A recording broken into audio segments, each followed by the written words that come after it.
Gracias. Sí, lo que les preguntaba, buenos días chicos, era si se escuchaba bien el audio. No hay un problema con el audio.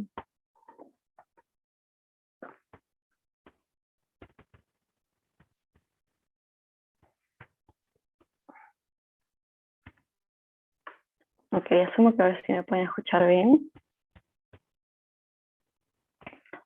Eh, Les decía que ahora vamos a hacer, digamos, un taller. Va a ser algo corto. Eh, y más que todo es porque no estoy segura de lo que se ha hecho, digamos, tengo una idea de lo que hacen en práctica, pero digamos, para asegurarme el tipo de ejercicios que han hecho, que sea el tipo de los ejercicios que pueden venir en el examen. Entonces he seleccionado, digamos, algunos ejercicios para que podamos resolverlo. Y les decía que también tienen que participar bastante para esta parte, entonces más bien es una oportunidad, les puede ayudar para su examen parcial, eh, para que, si es que participan ahora. Entonces, les voy a pedir que mm, se despierten, tomen agua, no sé, para que podamos empezar el taller. Entonces voy a grabar ese taller. Como les digo, es corto. Lo importante es que participen. Y de hecho, digamos, va a ser una muestra. No hemos, como les decía, también no hemos podido desarrollar muchos ejercicios. Hemos hecho algunas demostraciones, hemos hecho algunas aplicaciones, explicaciones de cómo podemos aplicar los conocimientos a casos prácticos, reales, pero no hemos visto, digamos así, ese tipo de ejercicios de los temas, ¿no? Entonces vamos a ver aquí unos cuantos ejercicios y eso va a ser, digamos, nuestra preparación práctica para el examen del lunes. Entonces ya deben estar preparados, así es que ya no debería ser tan difícil que puedan resolverlos. Ok, entonces vamos a empezar. Como les digo, vamos a grabar esto.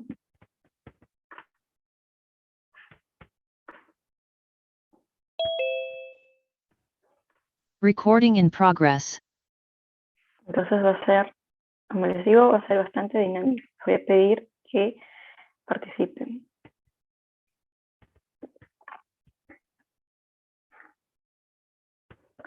Ok, entonces vamos a ver con la primera parte. Es esta pregunta. Si en invierno temperatura del aire es de 12 grados, de la misma manera la temperatura de rocío, ¿cuál sería la humedad relativa? Esa es una pregunta.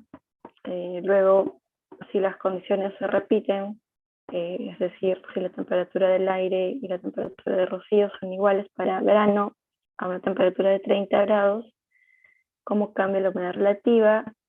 Y en qué caso se sentiría más humedad.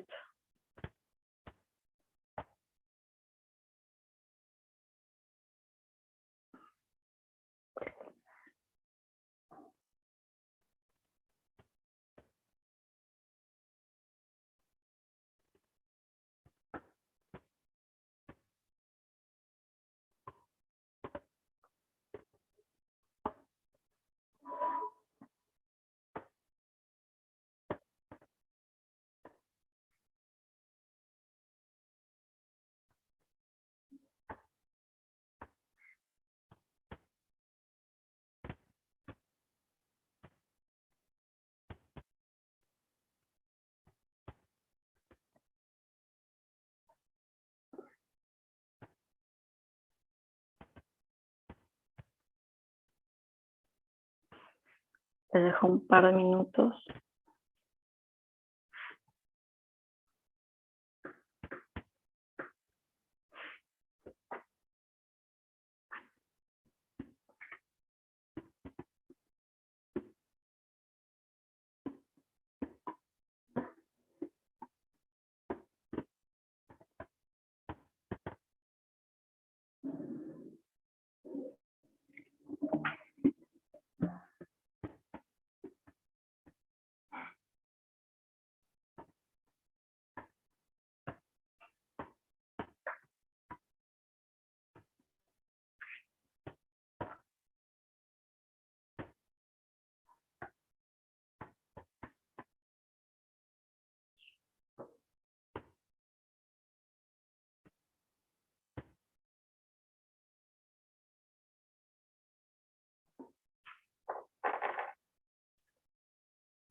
escriban en el chat o si quieren hablar, pueden hacerlo.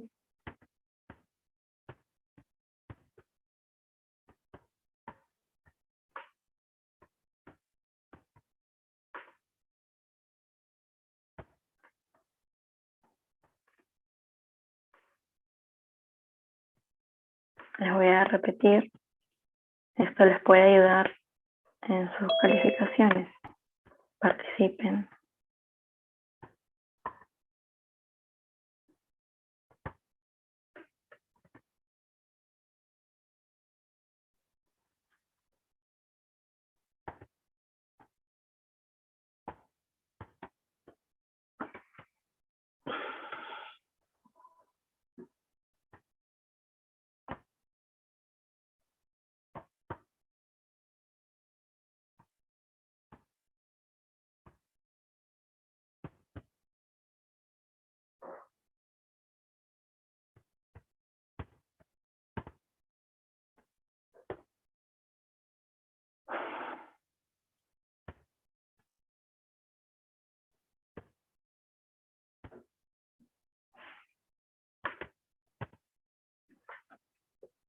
O revisen sus notas.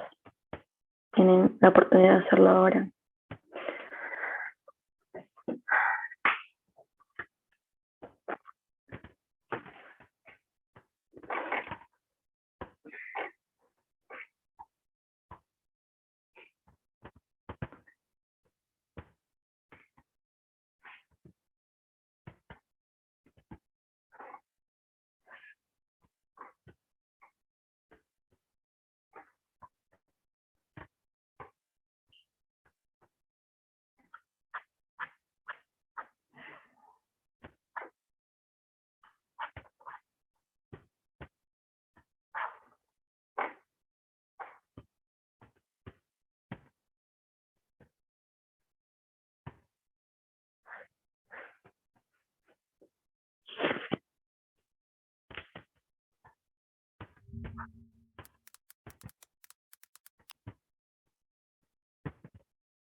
¿Qué es la temperatura de Rocío?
¿Nadie?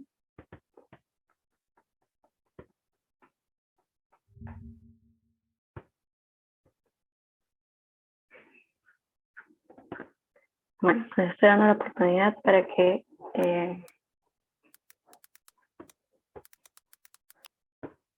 participen y se ayuden en sus calificaciones.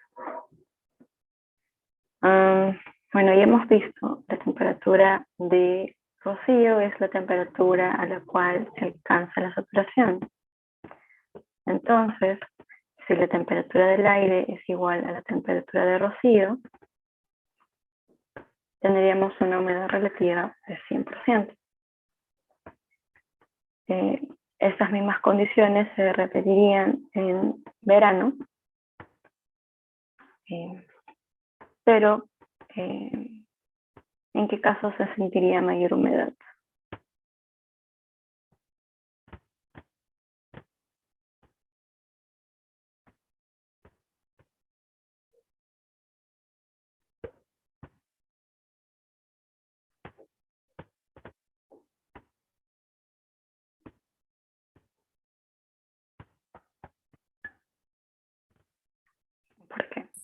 Profesor, disculpe, en el segundo caso, ¿se refiere a que la temperatura de rocío también es a 12 grados o 30? No, que en el segundo caso sería que la temperatura del ambiente es igual a la temperatura de rocío, es el mismo caso, pero en este caso es 30.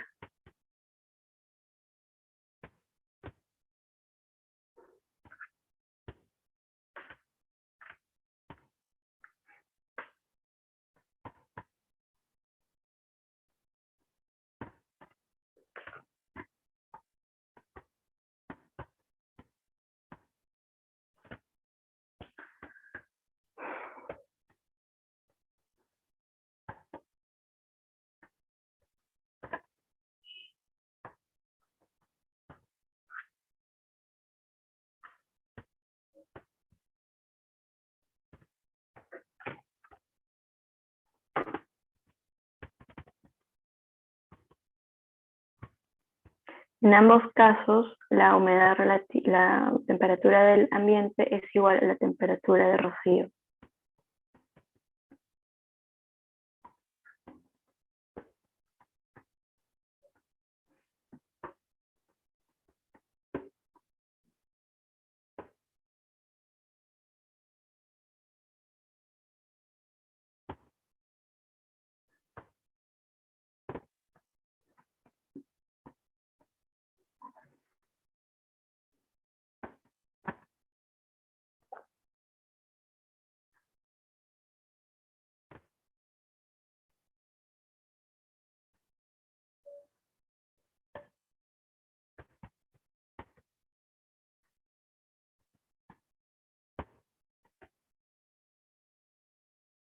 Ujú.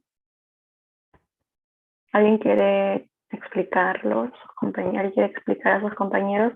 En primer lugar, ya había dicho para las primeras preguntas, cuando tenemos la definición de la temperatura de rocío, es la temperatura a la cual se alcanza la saturación. Si tenemos que la temperatura del aire y la temperatura de rocío son iguales, entonces nuestra humedad relativa va a ser 100%, tanto en verano como en invierno, porque en ambos casos la temperatura del aire va a ser igual a la temperatura de rocío. La última pregunta es, ¿en qué caso sería más húmedo? Veo algunas respuestas. ¿Alguien quisiera explicar a sus compañeros?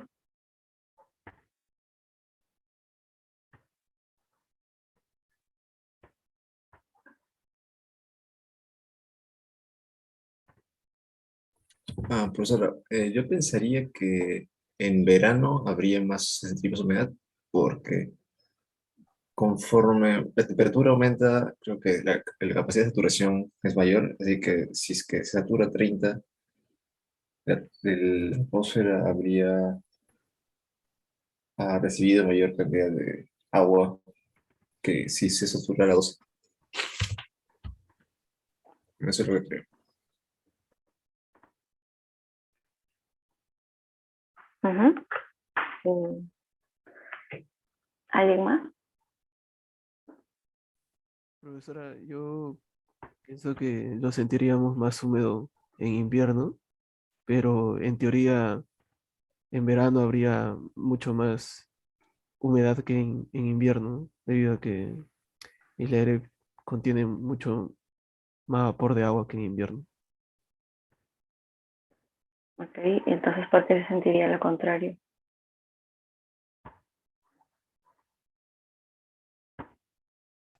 Profesora, opino igual que mi amigo Genaro.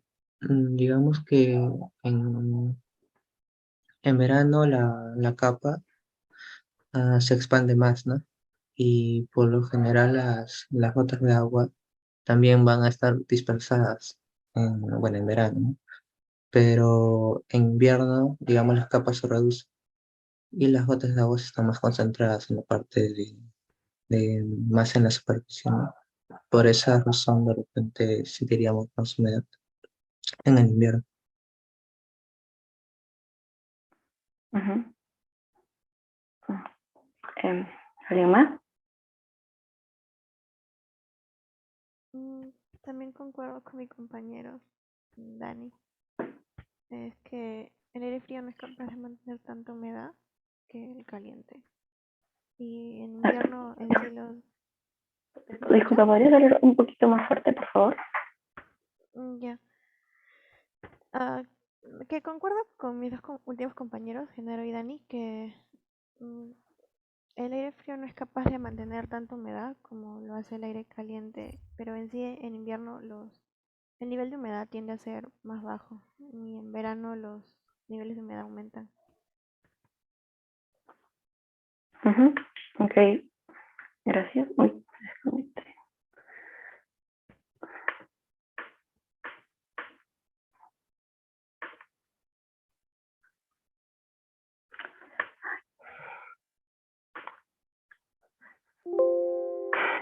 Bueno, tienen razón, muy bien los que participaron.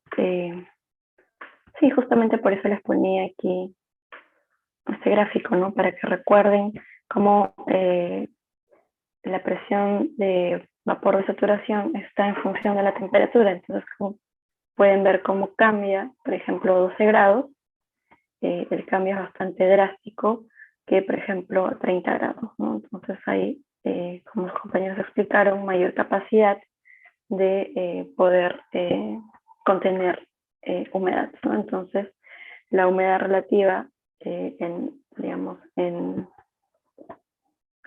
verano se sentiría, se sentiría mayor, ¿no? Entonces, bueno, de hecho, este ejercicio también es para que puedan darse cuenta que en ambos casos, digamos, son situaciones diferentes, que en este caso la humedad relativa no sirve tanto para indicarnos la cantidad de humedad, digamos, de manera directa, porque en ambos casos la humedad relativa es de 100%, ¿no? Pero más que todo estamos analizando el caso por la relación de la presión de vapor de saturación y la temperatura. Entonces, digamos, una medida más objetiva de medir eh, la humedad puede ser con la relación de mezcla o con la humedad específica. Bueno, aquí también tenía este otro gráfico donde pueden ver justamente, recordar que la temperatura de rocío es la temperatura a donde se llega a la saturación, ¿no? Entonces, nuevamente recordar el concepto. En este caso estamos hablando de un proceso isobárico. En este caso ocurre a la misma presión. Y es la temperatura a la cual se alcanzaría la saturación. Okay. Ahora pueden ver este gráfico.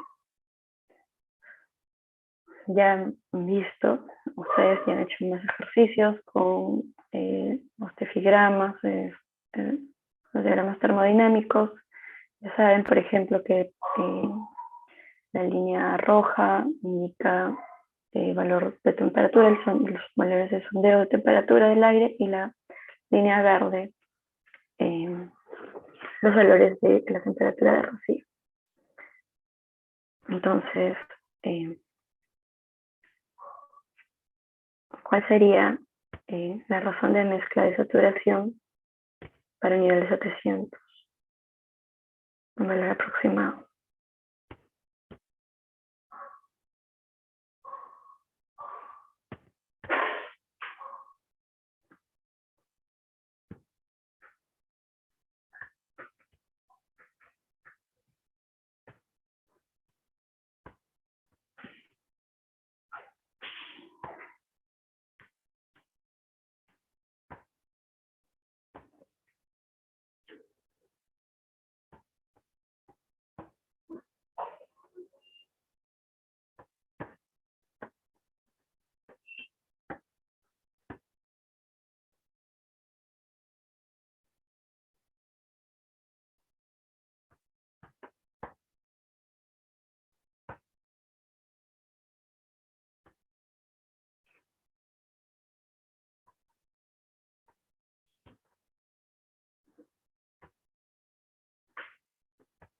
Profesora, creo que sería 11 gramos por kilogramo.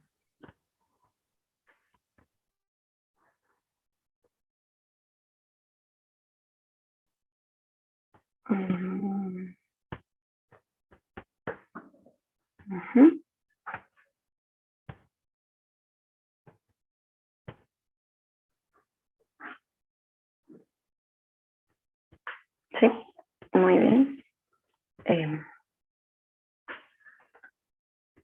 Bueno, y les ponía para recordar cómo definimos la razón de mezcla de saturación.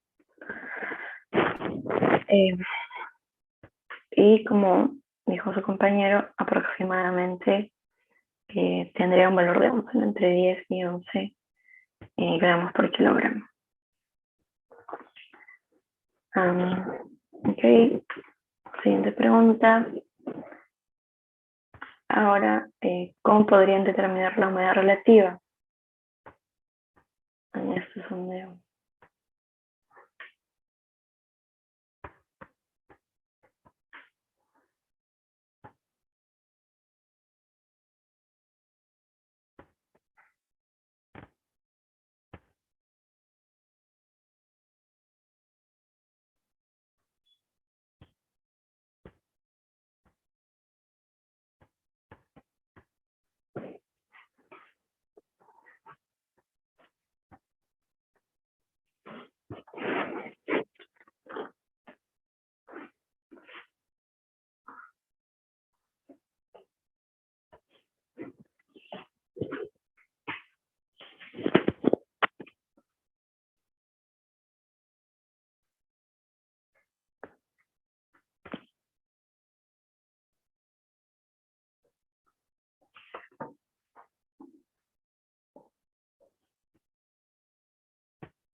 Pueden escribir en el chat o hablar.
Profesora, creo que sería 15%. Bueno, vamos a verlo. Chicos, nuevamente les digo participen. Ustedes recuerden, recuerdo, en este curso no hay pasos. Su única forma de, digamos, obtener o poder subir sus notas es participando.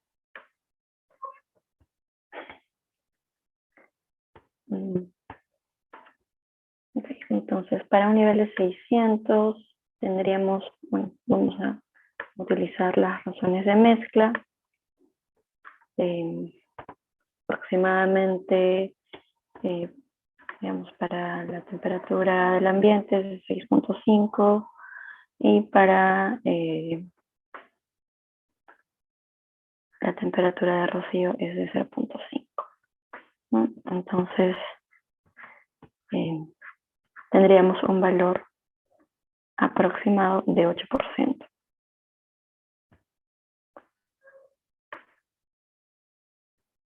¿Alguien puede comentar cómo sería teniendo esta estructura de las temperaturas de rocío y del ambiente?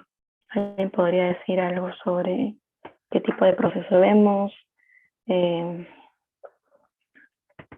es que hay una nube, ¿dónde, qué tipo de nube sería? ¿Alguien podría comentar?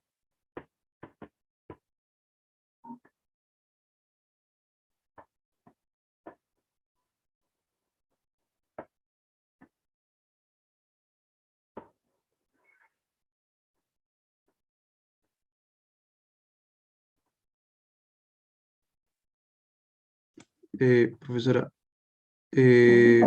bueno, vemos el comportamiento de la temperatura de ambiente y la temperatura de rocío. La de ambiente es la roja, la de rocío es la verde. Y vemos que desde más o menos los 1000 hectopascales hasta los casi 700, ahí está prácticamente tiene el mismo comportamiento y está relativamente cerca las temperaturas. Y bueno, asumo de que es una atmósfera con bastante humedad en esos niveles y bueno, cuenta con una nubosidad bastante desarrollada, con estructura, bueno, con una nube como el nimbus que tiene un gran desarrollo vertical. Por eso tiene tanta capacidad de altura.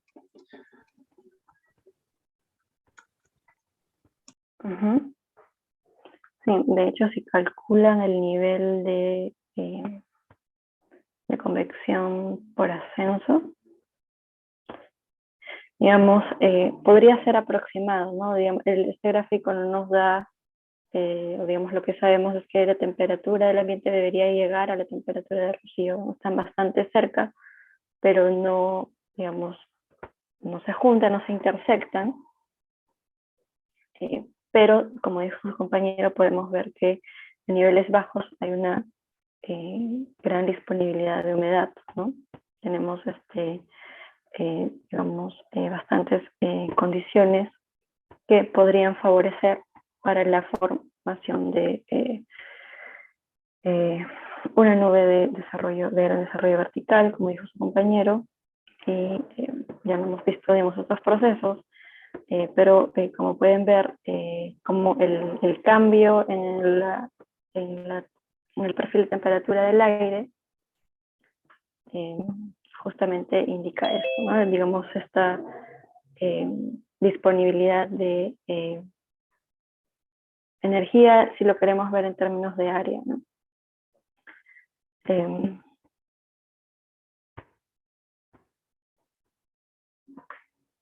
Okay. Como pueden ver también, hay un contraste bastante fuerte entre la atmósfera libre. La atmósfera libre vendría a ser niveles superiores a 700 hectopascales. Como pueden ver, la humedad relativa es de 8%, y niveles bajos, ¿no? Entonces, ¿qué nos podría decir eso también?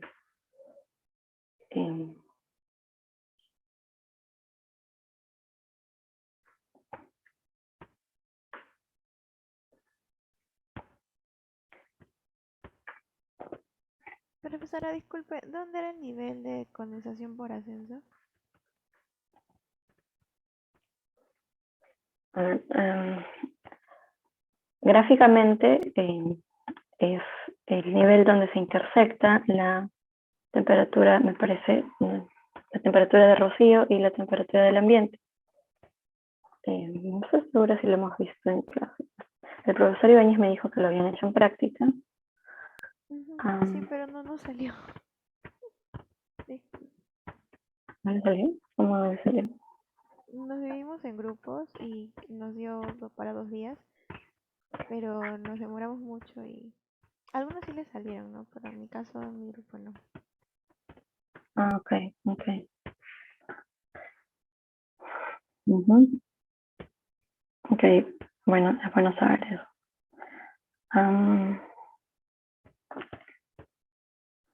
Voy a ver si lo tengo por aquí.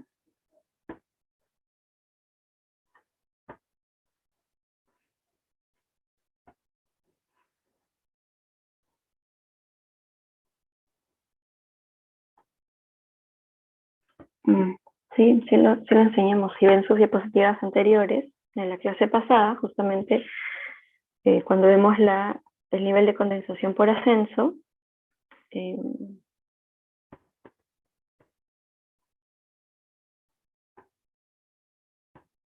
hay un gráfico ahí donde indica cómo se determina este nivel.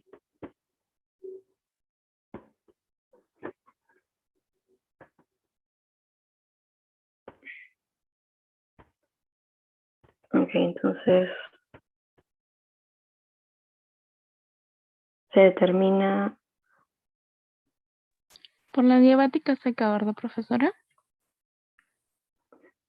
Desde el valor de la temperatura, bueno, desde la línea rojita hacia la verde. Como que la intersección por claro.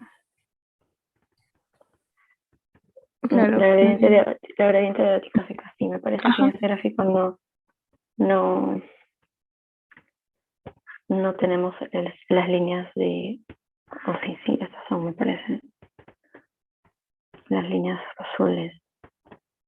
Sí, las líneas azules. Ok, entonces tendríamos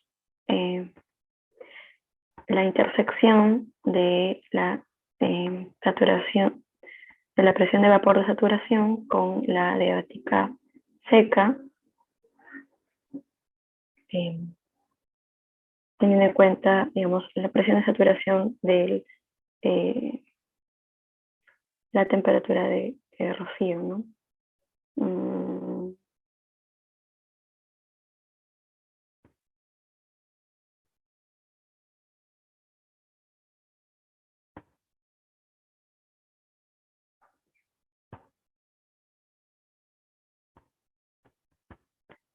Okay.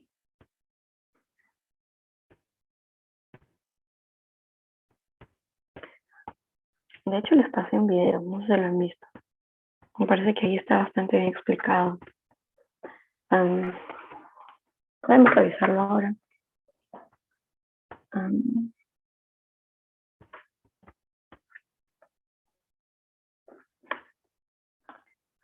Este es un concepto. El concepto ya lo desarrollamos en clase.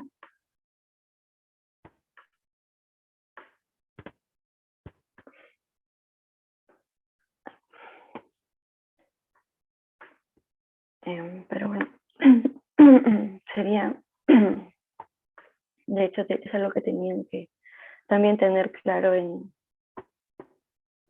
la práctica, o sea, cómo hacerlo gráficamente.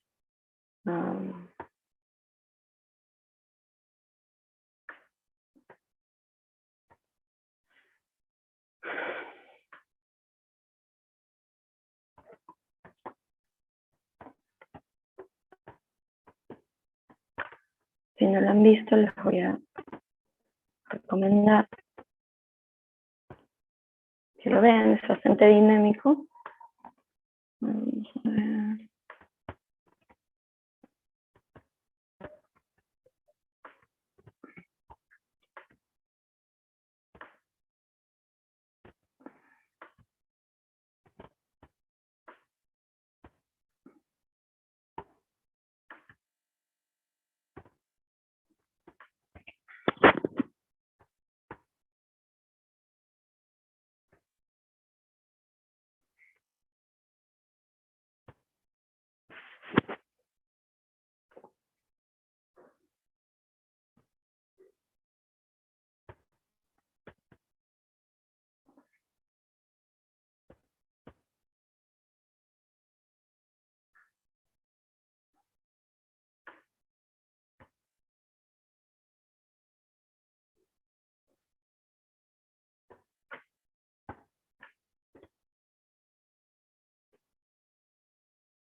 A ver, aquí está.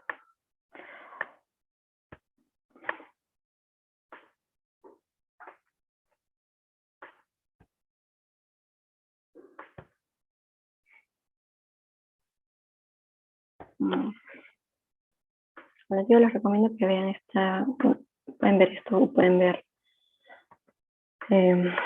otros videos. No es bastante información en internet en caso que no se entienda, que no puedan hacerlo. ¿Dónde se optimiza?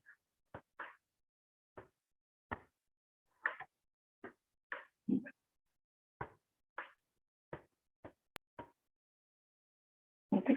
Pero pueden ver esto, agrandarlo.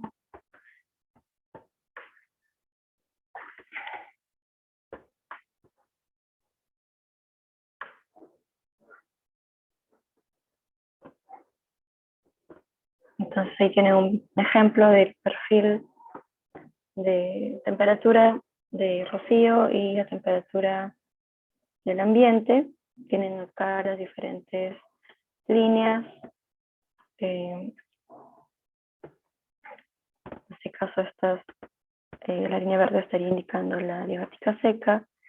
En este caso aquí indica la relación de mezcla y es el punto donde se intersectan ambos, el nivel de condensación, por ejemplo. A partir de aquí nuestra parcela va a ascender y digamos a partir, no sé si han visto este nivel también, digamos a partir del nivel donde ya en este caso, digamos, este nivel es donde se alcanza, pues el nivel donde es claro, se va a alcanzar ya a la condensación antes de que ocurra la condensación y a partir de ahí ya no sigue la diabática seca, sino la diabática húmeda hasta llegar a este nivel de convección libre. Entonces a partir de aquí ya la parcela va a poder desarrollarse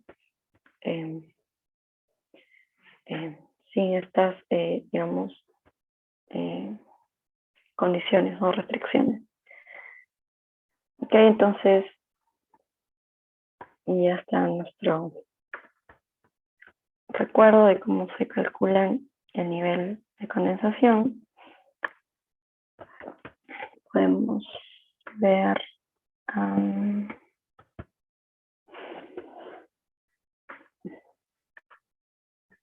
aquí. Ok, entonces tendríamos la diabática seca aquí, la razón de mezcla de la temperatura de rocío hacia aquí y bueno, la intersección está en este nivel, ¿no? Aproximadamente 850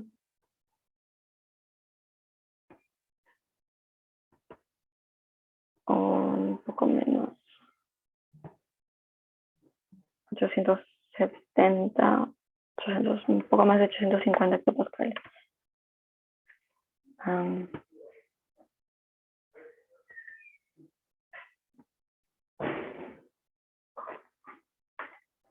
No, estas digamos, en este caso, las condiciones atmosféricas, tanto de lo que estamos viendo es básicamente la transición de o cómo nuestra parcela de aire húmedo va a cambiar con las condiciones del ambiente. Entonces, estas condiciones van a ser las mismas tanto en el hemisferio norte como en el hemisferio sur, ¿no? No hay, digamos, a menos que tomemos en cuenta un factor de gran escala que pueda, digamos, afectar el comportamiento el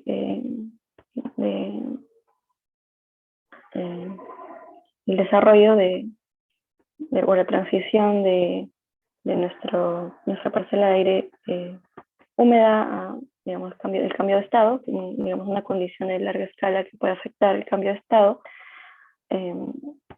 No, de hecho, no son procesos, digamos, totalmente independientes. Ya hemos visto, bueno, como recordarán en los que ya llevaron dinámica, digamos, los procesos de escala espacial bastante grande son afectados, digamos, por el efecto de Coriolis, que vendría a ser el factor más, uno de los factores, de hecho, que va a indicar diferencias entre el hemisferio norte y el hemisferio sur, ¿no? Ahora estamos hablando de escalas que son bastante pequeñas, como pueden ver, que podrían ocurrir en un punto específico. Y aquí estos efectos de gran escala, al menos para analizar una parcela de aire, no van a afectar. Entonces estas condiciones se aplican en cualquier lugar.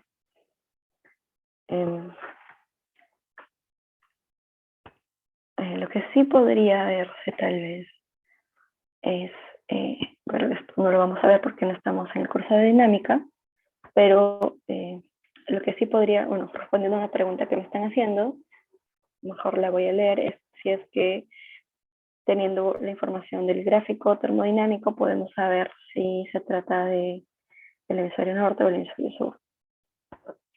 Hay una forma en la que se podría inferir esto, porque pues, no sé, aquí no lo muestran, pero normalmente los diagramas termodinámicos también tienen en el lado derecho un perfil de vientos, ¿no? Cómo cambia el viento con la altura.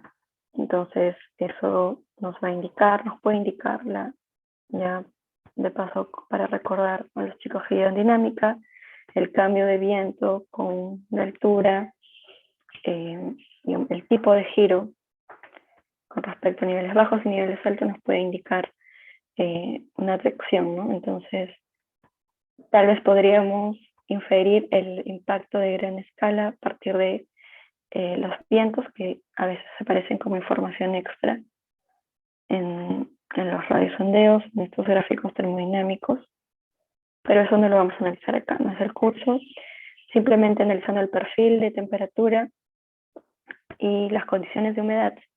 Es algo que se puede aplicar independientemente del lugar.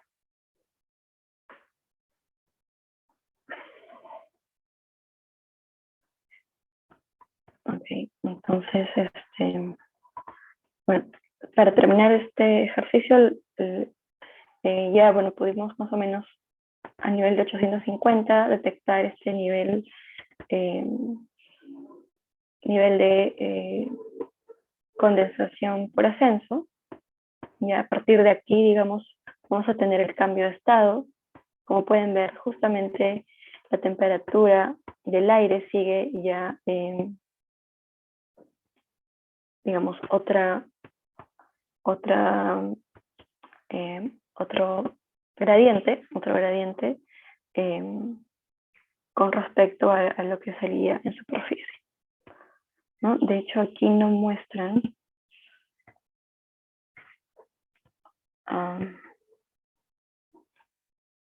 el gradiente adiabático húmedo.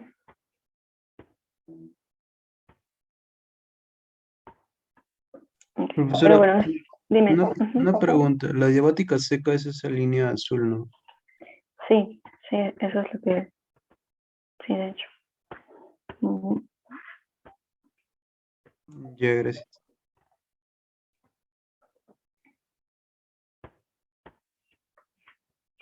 Ok.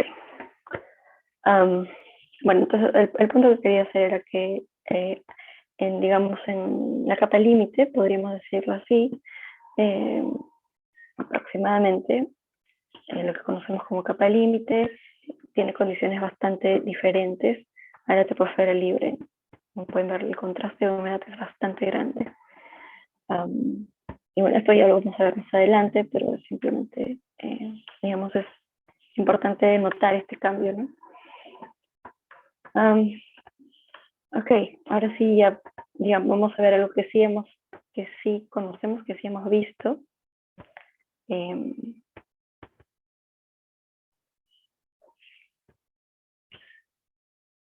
Bueno, una pregunta con respecto al caso anterior. No tenemos información de los vientos. Podríamos, digamos, inferir que hay, por ejemplo, subsidencia en esos niveles en que no tenemos, por tal motivo no hay humedad. Digamos, pero a simple vista sería difícil diagnosticar qué es lo que está pasando si no tenemos más información.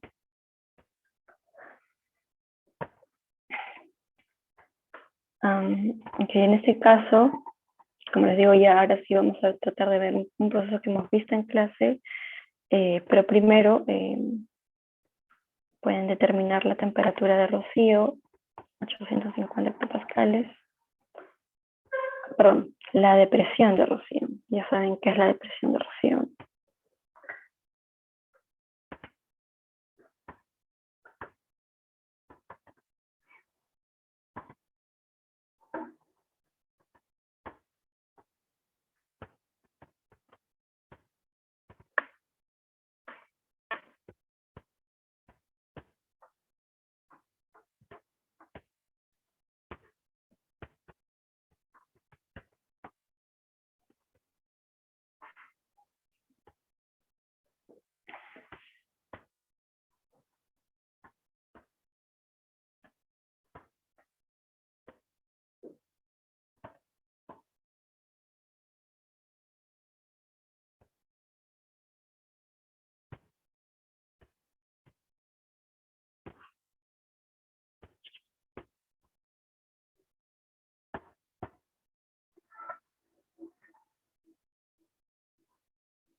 Para recordarles, la depresión de rocío es la diferencia de la temperatura del ambiente y la temperatura del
Profesora, disculpe, se me lagió el audio. ¿Podría repetir lo último que dijo, por favor? Que la depresión la depresión de Rocío es lo que conocemos como la diferencia de la temperatura del ambiente y la temperatura de Rocío.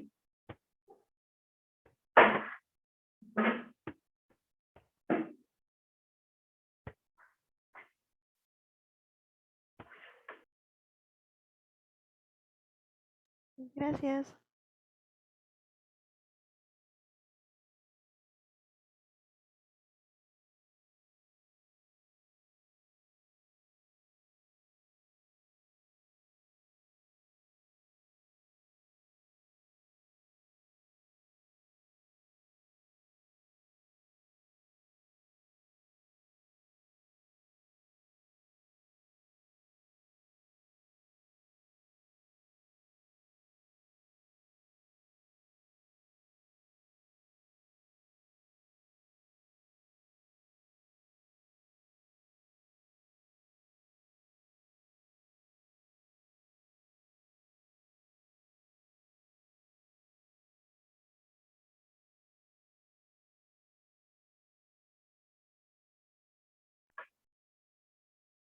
Vamos, chicos, es un ejercicio relativamente sencillo.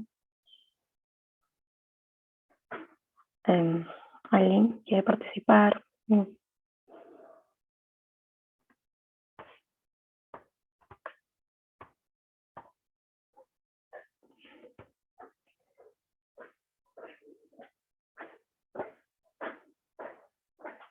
Sí, pero vean la pregunta. A 850 hectopascales, ¿cuál es la depresión de Rocío?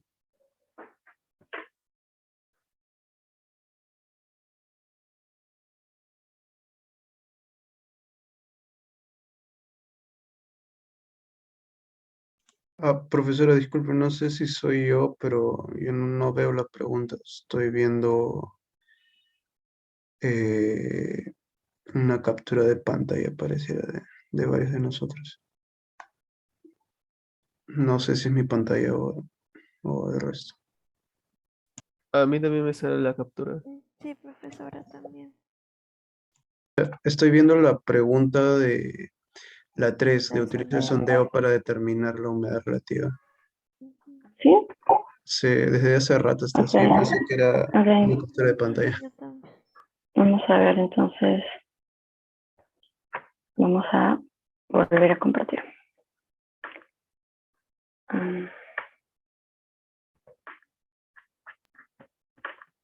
Ahora sí. Mm, no, me sigue saliendo la 3.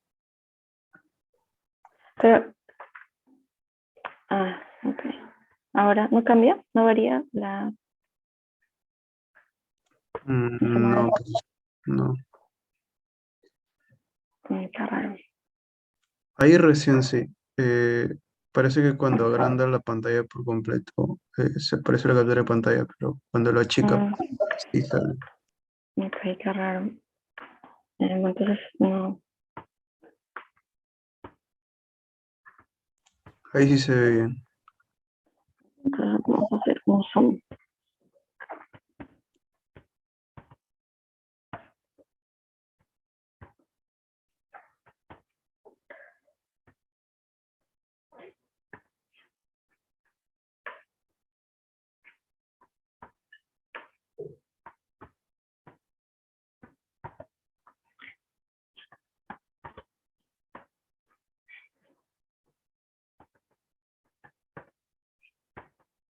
Más o menos aquí sería 250.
Mm,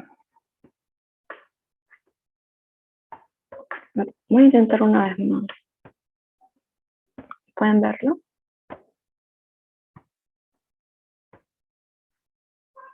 La pregunta del sondeo, profesora. De la depresión de Rocío. ¿Se ven la pregunta correcta? Sí, profesora. Bien. Ok. Bueno, un par de personas han respondido.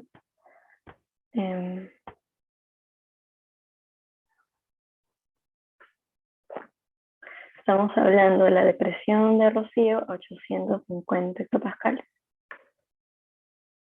Tendría una diferencia de alrededor de 40 o 41 grados centígrados.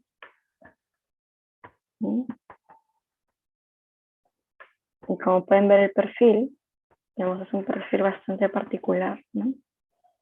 Que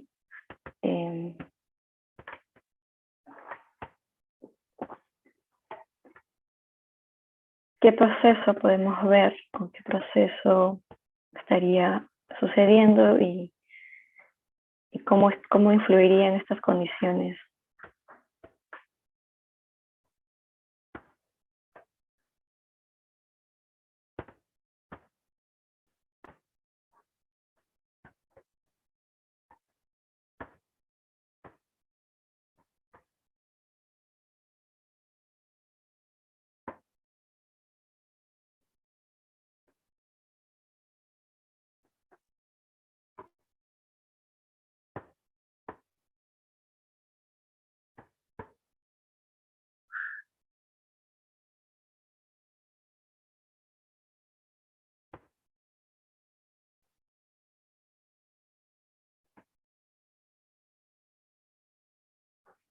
¿Alguien quiere comentar?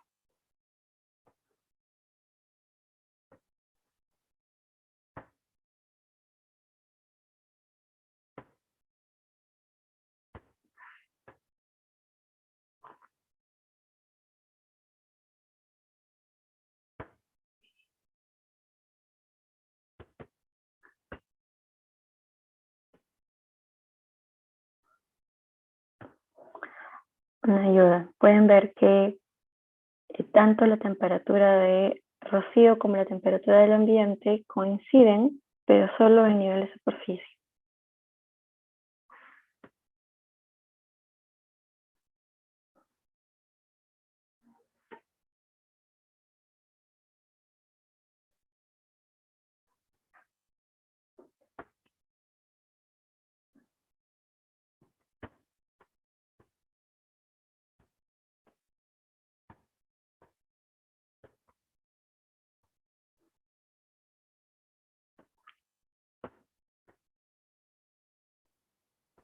Profesora, es una subsidencia.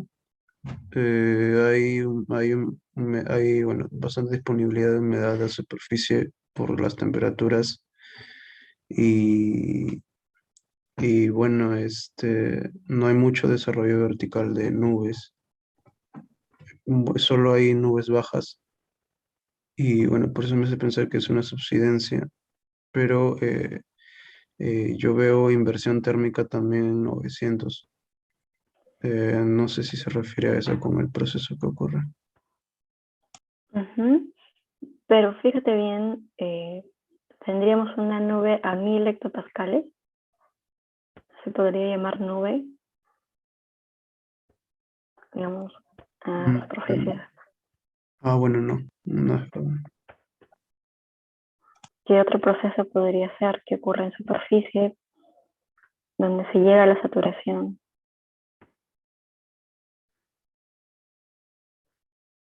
Inversión. ¿Cómo?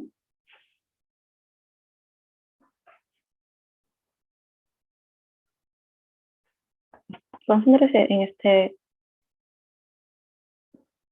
cuando, volvemos al concepto, cuando la temperatura del ambiente y la temperatura de Rocío son iguales, es que nos dan una indicación de que ha alcanzado la saturación, ¿no? Digamos, puede haber las condiciones para un cambio de estado.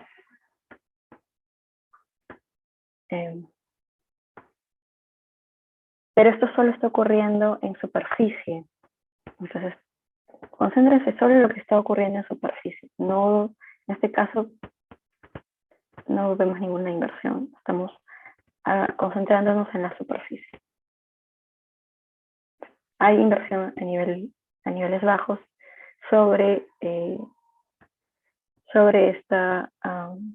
este proceso, pero ¿qué nos indicaría una saturación de superficie? Ya lo hemos visto. Es decir, un proceso que ocurre en la misma presión.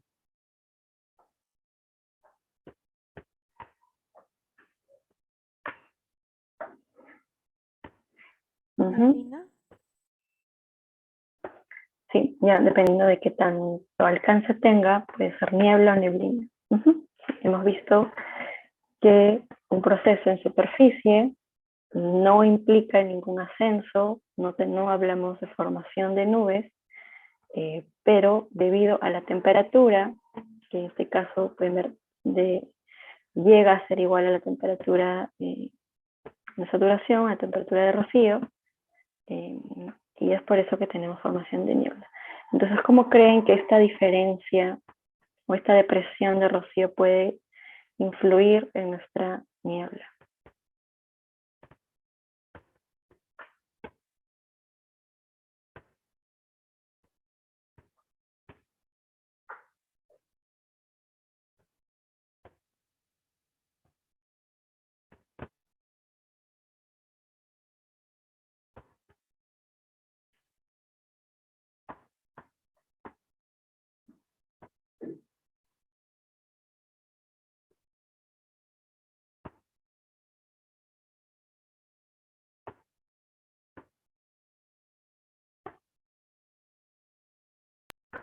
¿Qué tan intensa es? Pero ¿por qué? ¿Cómo influye? ¿Qué es lo que... ¿Cómo afecta? ¿Afecta o no afecta?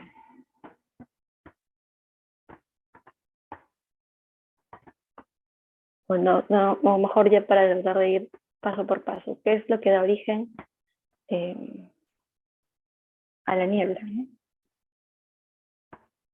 Obviamente debido... Acumulación de gotitas de agua líquida en suspensión. Tenemos saturación, tenemos gotas de agua, pero ¿qué proceso ha llevado a que se sature?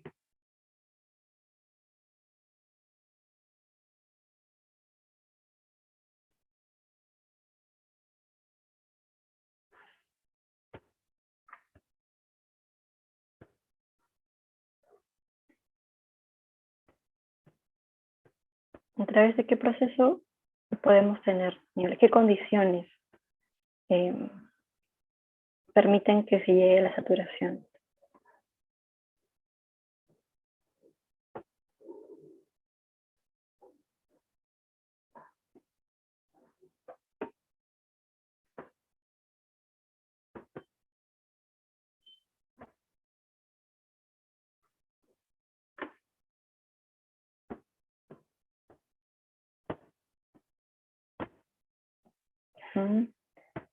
Claro, tenemos que la temperatura del aire es igual a la temperatura del rocío, pero ¿qué ha tenido que pasar para que ocurra eso? Normalmente tenemos la temperatura del aire, temperatura de rocío. ¿Qué ha pasado?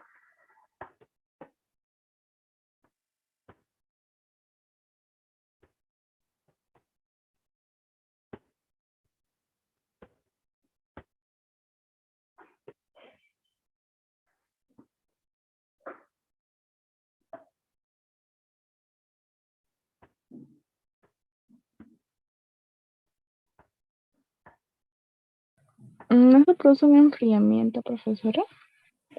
¿Una advección sería? Claro, exactamente. Para que nuestra temperatura del aire llegue a la temperatura de rocío a un mismo nivel, ha habido un enfriamiento isobárico. ¿no? Entonces ha habido un enfriamiento, un proceso de enfriamiento es el que nos permite tener la niebla. Incluso habíamos visto formaciones de niebla por ejemplo, enfriamiento radiativo, y si se dan cuenta, esta, digamos, no estoy segura dónde queda,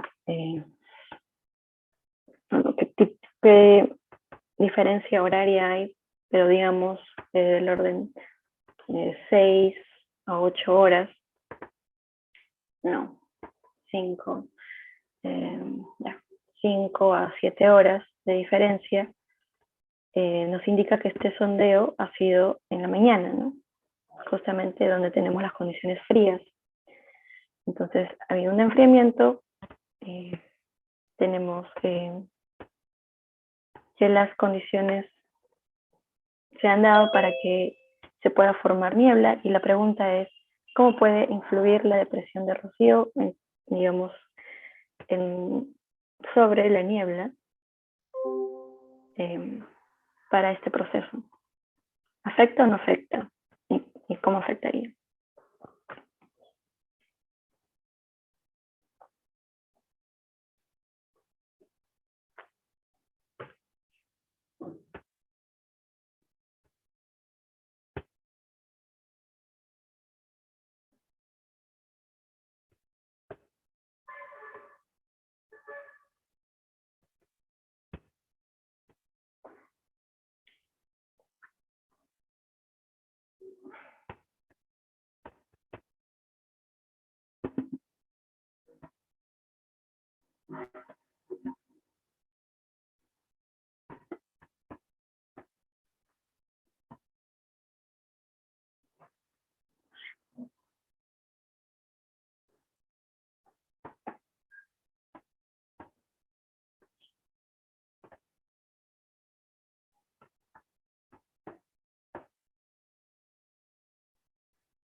Porque tenemos condiciones de niebla en superficie, ¿no? Ya hemos visto eso, que han ocurrido por un enfriamiento isobárico.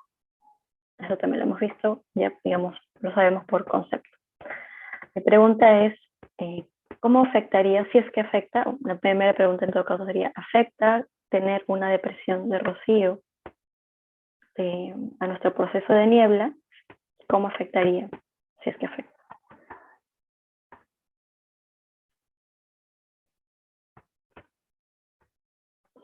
No pensé que iba a tomar tanto tiempo, pero está bien. ¿Qué dicen?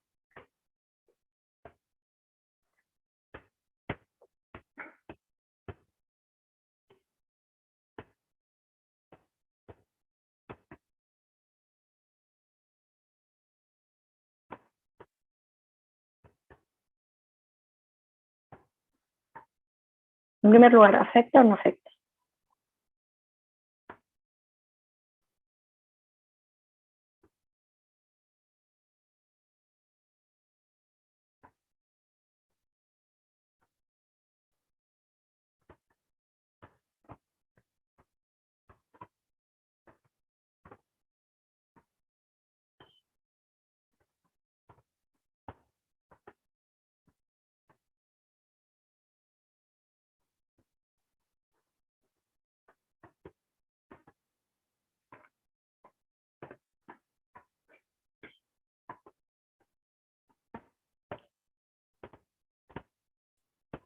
Eh, Profesora, pienso que sí afectaría debido a que si la depresión de Rocío fuese negativa, entonces esto indicaría que la temperatura del aire sea menor que la de Rocío y por ende las capas superiores puedan enfriarse también. Okay. Creo que quisiste decir que la temperatura del aire sea mayor a la temperatura de rocío. Pero tu punto es correcto. Tenemos, en primer lugar, como les dije, ¿no? Las condiciones para tener niebla, en este caso es un enfriamiento. Tenemos condiciones frías, nos van a permitir llegar a, a la saturación. Eso es lo que ocurre en superficie.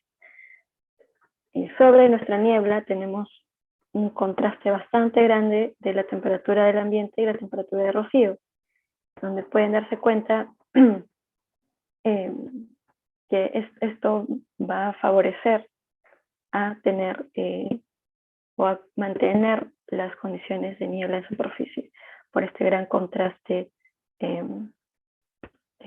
de temperaturas.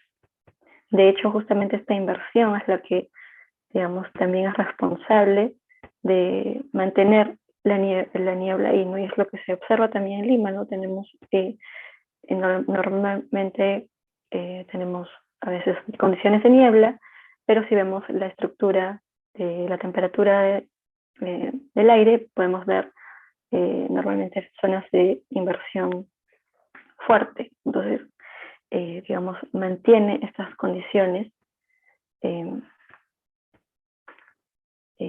digamos, mantiene el enfriamiento en la superficie, ¿no? Entonces, como su compañero decía, digamos, tenemos unas condiciones mucho más secas sobre la niebla, que va a mantener, digamos, nuestro proceso de niebla en superficie y apoyando al enfriamiento radiactivo.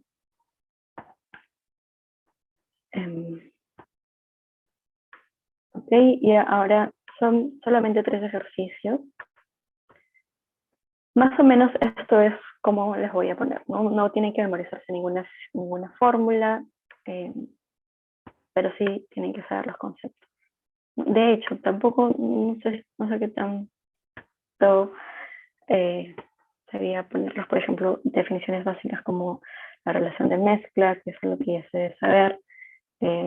Así es que todavía no sé, digamos, fórmulas complicadas, por ejemplo, la temperatura de rocío, la temperatura de bulbo húmedo, sí se las voy a pasar, pero ya les recomiendo que aprendan estos conceptos. O sea, la razón de mezcla ya es simplemente un concepto, ¿no? Una proporción entre el aire húmedo y el aire seco. No hay, digamos, algo que memorizar ahí, ¿no? Simplemente entender el concepto.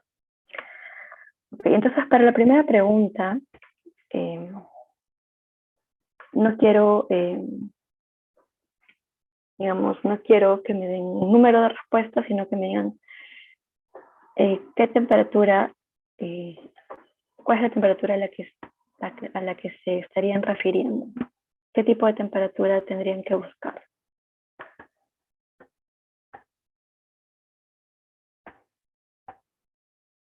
¿Y por qué?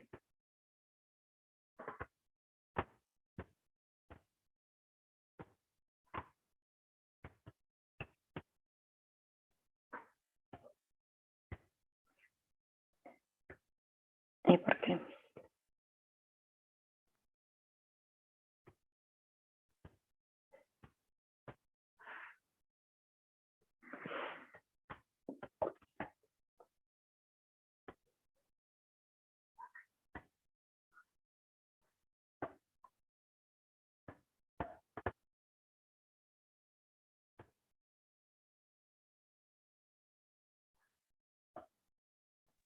¿Sería la de bulbo húmedo, profesora? Porque es la que es menor a todas para una parcela de aire seco.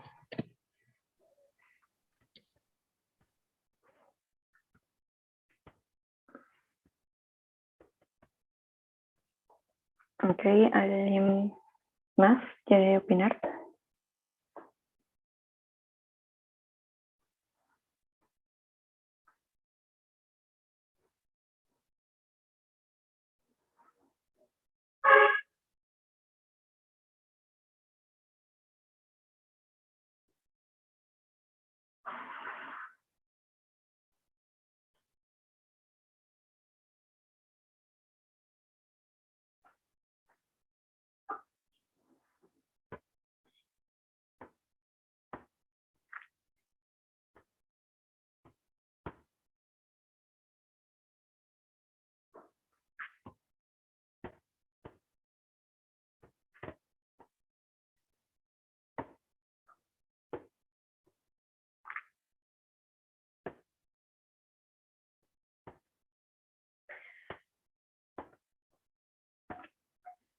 De hecho, cuando habíamos visto, digamos, las comparaciones de temperaturas, la temperatura en términos de magnitud más baja sería la temperatura de rocío, no la temperatura de bulbo húmedo, pero hay, digamos, teniendo en cuenta la pregunta, hay algo que influye, ¿no? Porque no tanto la temperatura menor es la temperatura que debo escoger, o la temperatura que sea que indique una saturación, porque tanto la temperatura de rocío como la temperatura de bulbo húmedo indican saturación, pero hay un punto adicional para tener en cuenta.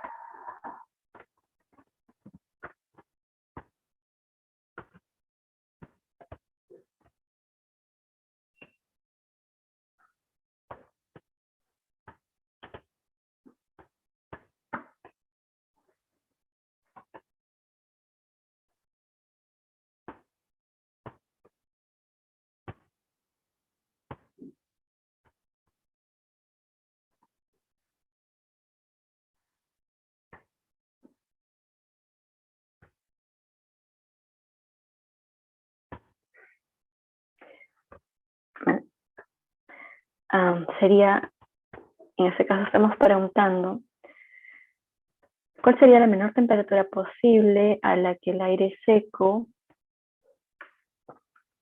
a 40 grados puede ser enfriado por evaporación? Y considere un nivel de 1000 milibares, 1000 hectopascales. Estamos hablando de un proceso en superficie. Estamos hablando de un proceso isobárico. Estamos hablando de un proceso de enfriamiento. Pero aquí el punto clave es que necesitamos enfriar, o la pregunta se refiere a enfriar nuestra parcela a través de la evaporación. Y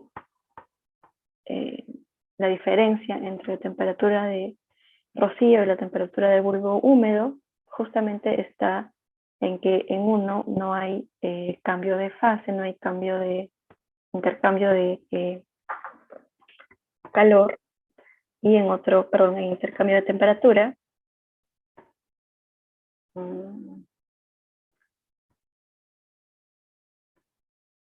Y en otro sí. Vamos a ver este gráfico. Para recordar.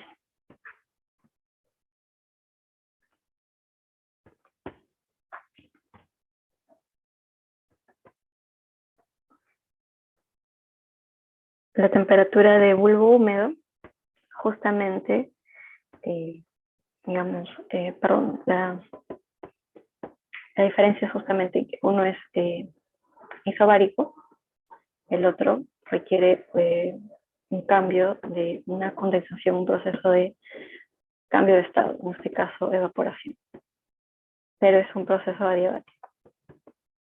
Entonces, la pregunta, digamos, esto es lo principal antes de empezar a mezclar fórmulas y empezar a poner valores, es identificar a qué cosa nos estamos refiriendo. Un enfriamiento por evaporación, deberíamos considerar la temperatura de bulbo húmedo. Entonces, una vez que identifican cuál es la temperatura, ya pueden utilizar las fórmulas. En este caso, para resolver esta ecuación se necesita un método numérico, así que digamos, simplemente lo dejamos como una expresión. No voy a pedir operaciones complicadas. Lo importante de este ejercicio era determinar, relacionar el concepto, ¿no? Que eso es lo que queremos analizar. Okay. Para el siguiente, bueno, voy a regresar mejor para que puedan ver las fórmulas. En el siguiente sí me parece que pueden hacer el cálculo.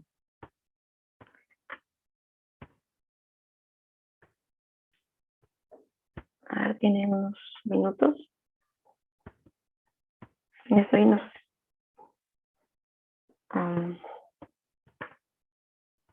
10 minutos para hacer este ejercicio. Tal vez es mucho, pero sería bueno si alguien también lo puede explicar.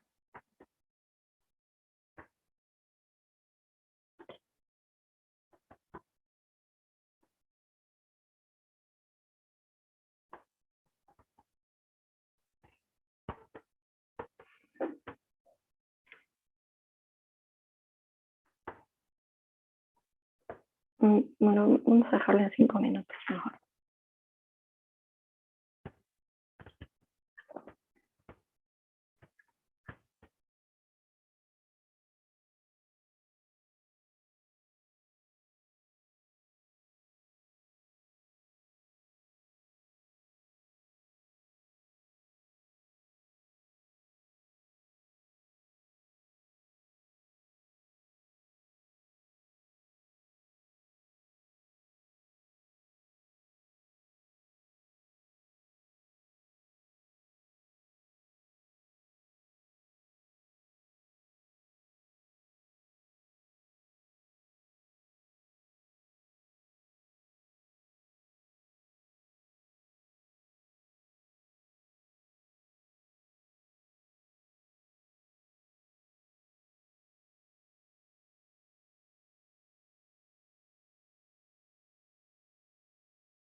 ¿Alguien?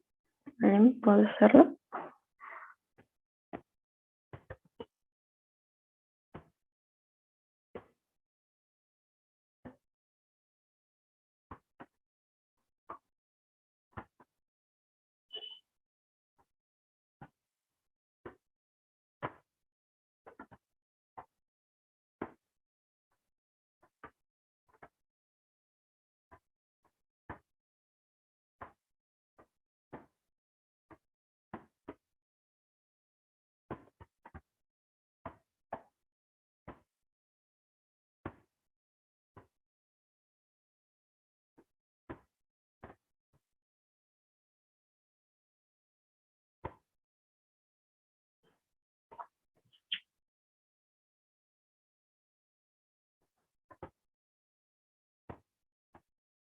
De hecho, esto es algo que también se podría hacer con el diagrama termodinámico, ¿no?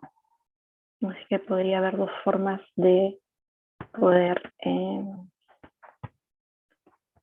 resolver este problema.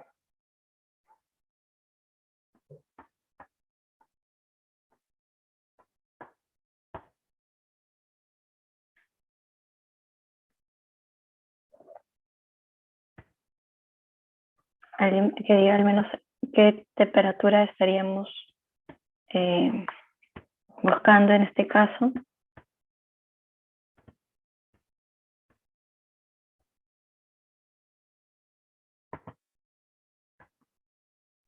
La temperatura de rocío. En este caso estamos hablando de un proceso de superficie, un proceso isobárico. Entonces, la temperatura de saturación para un proceso isobárico vendría a ser la temperatura de rocío.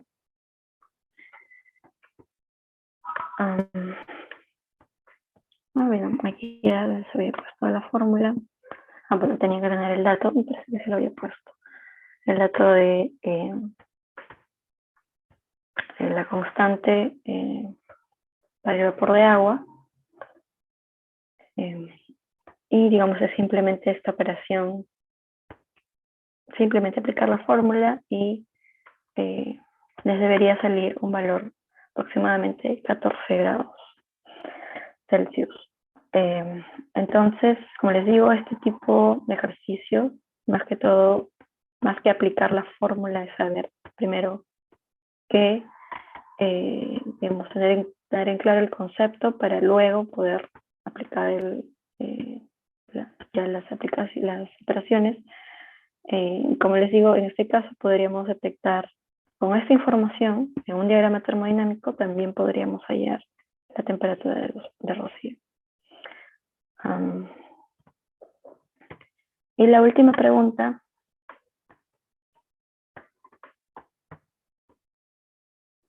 me parece que aquí van a tener que buscar una información extra, pero ya tienen los datos necesarios. Aquí les doy la respuesta.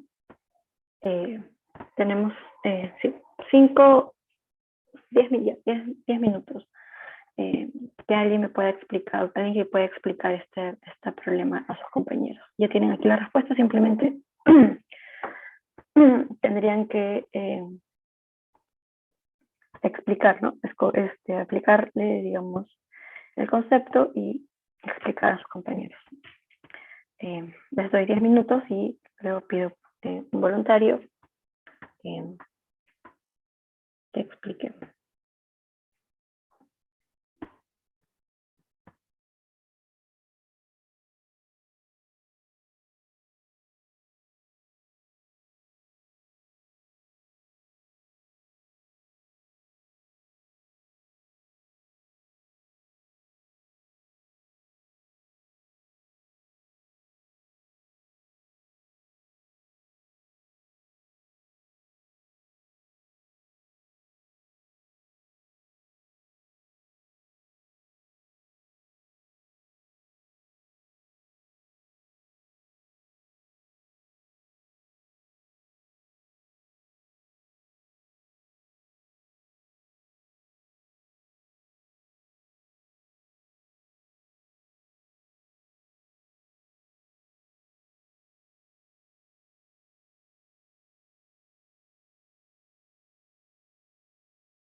¿Alguien ya lo resolvió y quisiera compartir o quisiera presentarlo?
¿Nadie?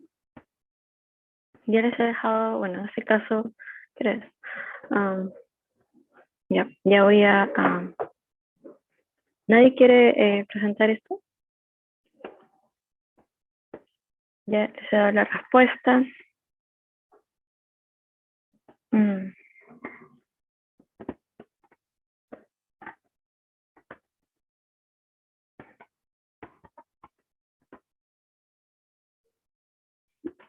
no, me parece que ya no hay más diapositivas. Profesora, se podría Dime. decir que, bueno, la temperatura virtual, bueno, virtual porque sería la temperatura en la cual la parcela de aire estuviese libre de vapor de agua. Entonces, en ese caso habría más temperatura bueno, que la actual, ¿no? Bueno, sería un análisis de la respuesta también. O- Ujú. Claro, por definición, la temperatura virtual va a ser mayor a la temperatura del ambiente, porque como dices, estamos hablando de aire seco, o estaríamos asumiendo que es la temperatura que tendría el aire seco. En este caso, simplemente, como puedes ver aquí, digamos, para aplicar la temperatura virtual necesitamos la información de la humedad específica o de la razón de mezcla. Entonces, teniendo la proporción del vapor de agua con respecto a nuestra parcela o nuestro sistema, podríamos tener esta proporción, ¿no? Proporción de la masa del aire o del vapor de agua con respecto a la masa seca, ¿no? A la masa de aire seco. Y bueno, la información adicional que tenían que buscar era el peso molecular del aire húmedo, y del vapor de agua y del aire seco. Entonces, simplemente era hallando este valor, eh, y van a encontrar, digamos, lo que se conoce como corrección, ¿no? Porque es una temperatura que tendría, cuál sería este cambio de temperatura que tendría una parcela de aire seco. Sería una temperatura mayor, justamente, pero, digamos, aplicándolo a este caso, tenemos la proporción de vapor de agua y de aire seco, y justamente en este caso sería el vapor de agua es 1%, el aire seco sería el 99%, el resto, o sea, una proporción 0.01, 0.99, por la masa aquí del vapor de agua y aquí del aire seco.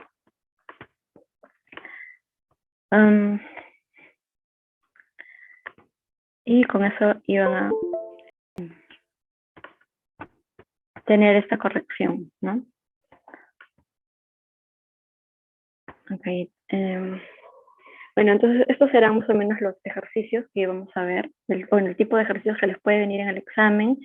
No son muy complicados y lo más que todo, como les digo, lo importante es que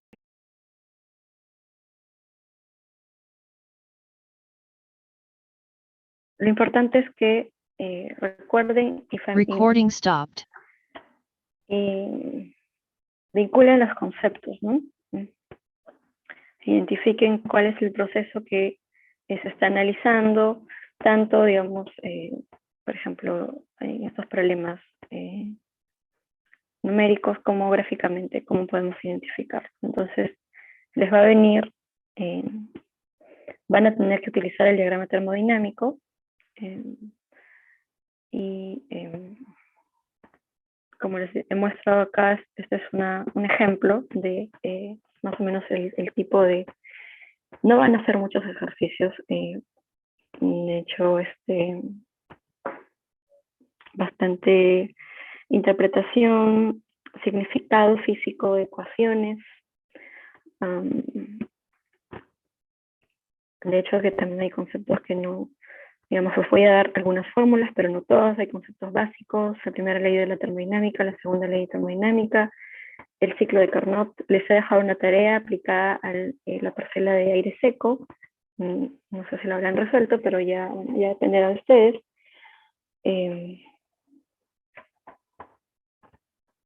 Y bueno, eso sería todo. Entonces nos vemos la próxima semana.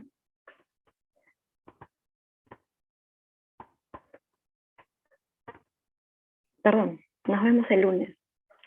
Claro, la próxima, ya nos vemos este lunes para su examen en el aula 53, creo. En el aula 53, o sea, examen presencial de 5 a 7.